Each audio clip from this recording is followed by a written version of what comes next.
Welcome to Helping Today's Woman. I'm your host, Dr. Kelly Williams. As always, this show was designed to help women become champions of their own health care.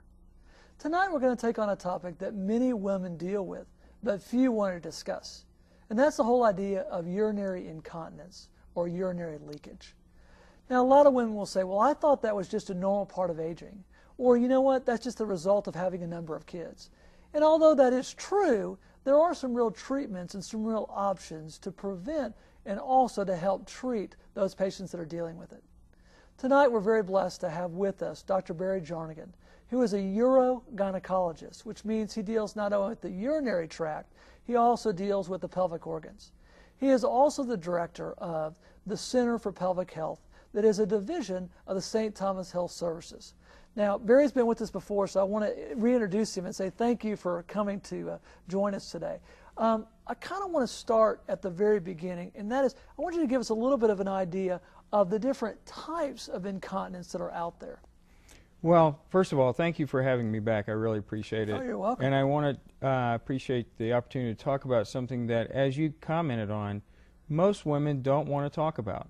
In fact, many women are referred to our practice and still don't want to talk about it once they get there, even though that's the purpose of the visit. So this is a difficult thing for them to talk about.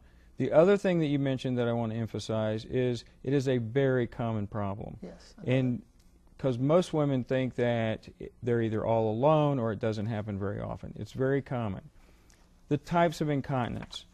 The first and the most common type of incontinence is a type of incontinence called stress urinary incontinence.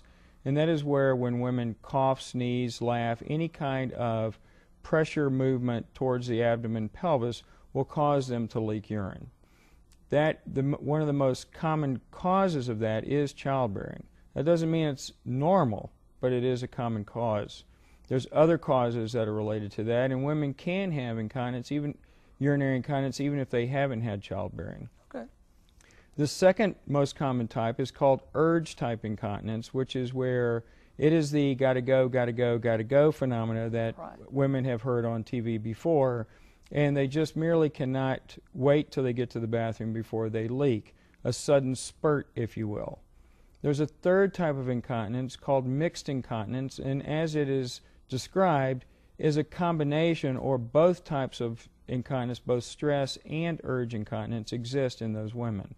And so they actually have two different types of incontinence. There's another type of incontinence called overflow incontinence, and that is where women can't empty their bladder, and so they're walking around with a full bladder all the time, and anytime it is tipped, if you will, much like a full glass of water, it will leak. And so they will have the same symptoms as women who have stress incontinence. So the symptoms are the same, but the cause is much different. And do we know what the cause of that last type is? It's where their bladder doesn't contract and empty their bladder. So they actually have urinary retention or partial urinary retention, so that they never completely empty their bladder. So they walk around 3/4 full, if you will, and when they do go to the bathroom, they only void a little bit, and so they think they're voiding fine, but they're really not. And so it's a neurologic problem, typically related to the inadequate contraction of the bladder muscle. Now, we also talked a little bit about urge incontinence. You mentioned a second ago. What are some of the causes for urge incontinence? We mentioned that childbearing is the cause for stress. What about urge incontinence? What are some of the causes of that? That's a great question, and there is some debate as to whether this is primarily neurologic, primarily muscular, related to the muscle of the bladder itself, or some combination. And typically, it's going to be one or the other or the combination. And rather than it being a debate, I think it's probably a combination. So it's a neuromuscular dysfunction, if you will, of the bladder. Well, as we always see in medicine, things aren't as simple as we want them to be. Oftentimes we want to say it's this one thing or it's this one thing, but a lot of times it's a combination. And a lot of times these arguments or concerns really are that there's not one or the other. It's a combination of both. One of the things that women don't realize is that even though the bladder is a fairly simple organ, it's designed to relax and fill, contract and empty. That's really the only two functions it has, but it's very complex in the function of those two. and that anything that can disrupt the nerves from the brain down the back out to the bladder, anything that disrupts that circuitry can cause urinary incontinence. Well, let me ask something else, because I want to turn this to a little bit. What about the patient that says, well, my mom had leakage? You know, it wasn't something she talked about a lot, but as I started talking to her, she said, I had leakage. Are they more susceptible to develop it if their mom had it, or their grandmother, or an aunt? How does that work? Well, there's certain tendencies that pass down from generation to generation. And so you're accurate on all types of incontinence. Women who have stress-related incontinence they have a tendency to have weak areas along the urethra, and so their ability to develop weakness related to trauma, i.e. childbirth, is going to be much more than the lady who doesn't have that type of tendency. So part of that is genetic makeup, if you will. So some women are more prone to have injury at the time of childbirth than others. Now, what do you say to the patient who says, and I have this all the time, well, I thought this was just a part of childbirth. You know, everybody's supposed to go through this. What do you say to that patient?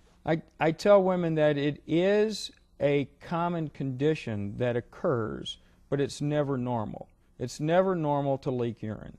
And so while the condition is common, and it does occur more frequently in women who have had childbirth, or in women who've had multiple childbirth, it's not normal. And so we need to look at trying to correct it so that she can live a normal life.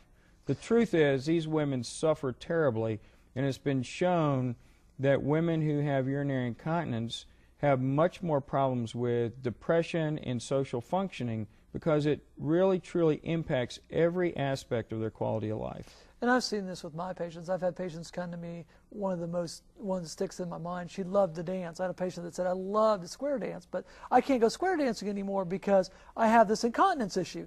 And it's amazing what you can do for these patients to make them better. And it's not always a dramatic fix, but the fix is very dramatic. In other words, the results are oftentimes very, very dramatic. It gives them their life back. And yes. They're imprisoned by this condition, and it gives them their life back. And a lot of times they don't realize that they have kind of succumbed, if you will, to their condition, and they've quit doing all these things. And then once you correct their problem and they're able to get back out and do the things that they enjoy doing, they come back and they go, I didn't realize that it had affected me that much. Well, we've had a great discussion. We're going to take a break now, and when we come back, we're going to talk about one of the specific types of urinary incontinence that we were discussing earlier. We'll see you after these messages.